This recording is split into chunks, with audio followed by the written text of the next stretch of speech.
नमस्कार दोस्तों, कैसे हैं आप लोग। आई होप आप लोग स्वस्थ होंगे, मस्त होंगे, अपने घर में व्यस्त होंगे। तो आज जो है, आज का व्लॉग इसी से है कि आज बहुत ही मन दुखी है।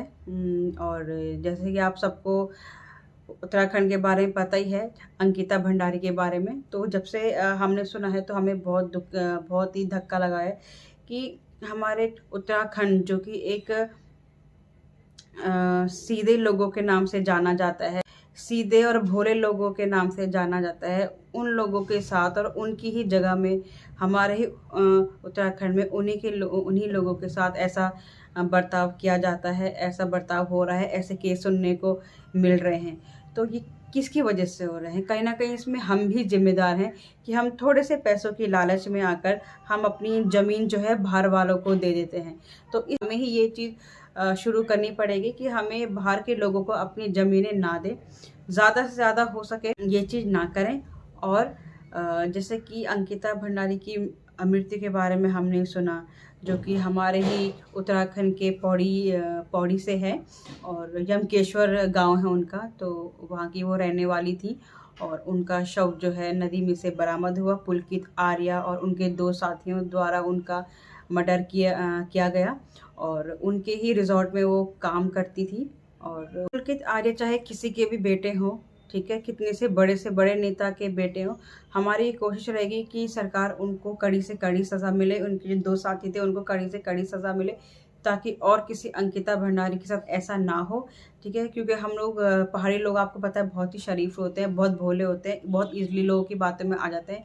और लड़कियां खासकर गांव से आकर शहरों में जॉब करती हैं, पढ़ाई करती हैं, कोर्स करने आती हैं, तो और बहुत जल्दी लोगों की बातों में आ जाती हैं। तो हमें ये कोशिश करनी है कि हम ज़्यादा से ज़्यादा बाहर के लोगों को अपनी ज़मीन ना दें, बाहर के लोगों को ज़्यादातर वहाँ पर ना बसने दें। अभी अंकिता भंडारी के साथ हुआ है, कल के दिन आपके ही परिवार में इसके किसी और के साथ ये हो सकता है।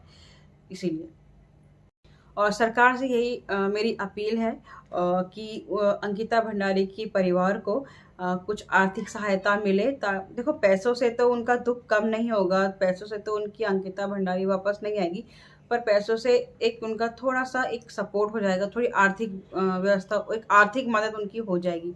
तो सरकार से यही अपील है कि उनकी आर्थिक सहायता करें।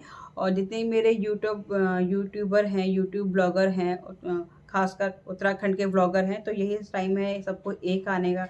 कहते हैं ना, इंटरनेट पे बहुत ही ताकत होती है, तो यही टाइम है सबको एक होने का। और चाहे वो बीजेपी नेता का बेटा हो, पर हमें ये कोशिश करनी है कि उन अपराधियों को कड़ी से कड़ी सज़ा मिले।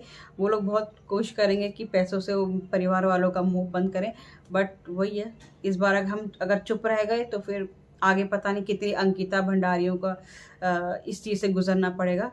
तो इसीलिए इंसाफ के लिए हम लोग, आप अंकिता भंडारी के परिवार के साथ हैं, चाहे हम लोग किसी भी राज्य में हैं, पर हम आप लोगों के साथ हैं, चाहे वो दिल से, इंटरनेट के थ्रू, कैसे भी हम आपके साथ हैं।